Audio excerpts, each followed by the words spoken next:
So meal prepping sounds great until you're halfway through chopping 12 onions and wondering, what am I doing with my life? Well, let's fix that, yeah?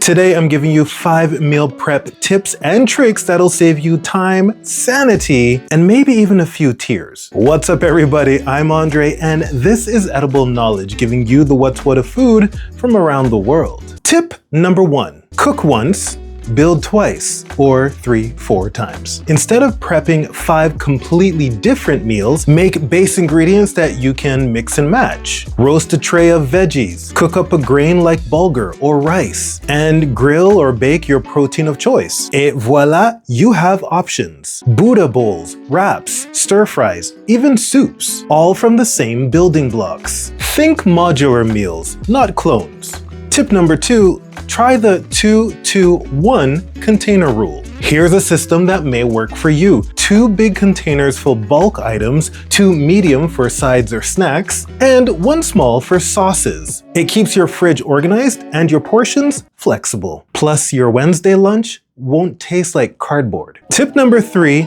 batch and chop with purpose. If you're already chopping onions, go full Jamie Oliver and chop extras for later. Store them in airtight containers for instant dinner starters during the week. You're meal prepping your future self a favor, and your future self says, "Thanks, chef." I call myself chef in my head, don't you? Tip number 4, don't sleep on sauces and seasonings. One meal prep mistake, bland, repetitive meals. Sauces are your best mate. Think tahini miso, spicy peanut, chimichurri, maple sriracha. The possibilities are endless. You just gotta watch my channel, you'll know. Prep 2 or 3 sauces ahead of time, and suddenly your tofu doesn't taste like sadness anymore. Tip number 5 may not be for everybody, but I think it's a great option. Keep a quick pickle jar in the fridge. Bright, crunchy, and game-changing. Just vinegar, sugar, salt, and whatever veg you want. Onions, radishes, cucumbers, they add a pop of flavor and color to any meal, and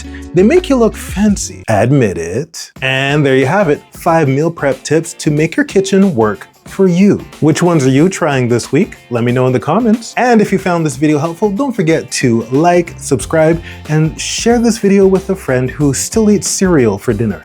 I mean, cereal for dinner is not that bad. I kind of like it.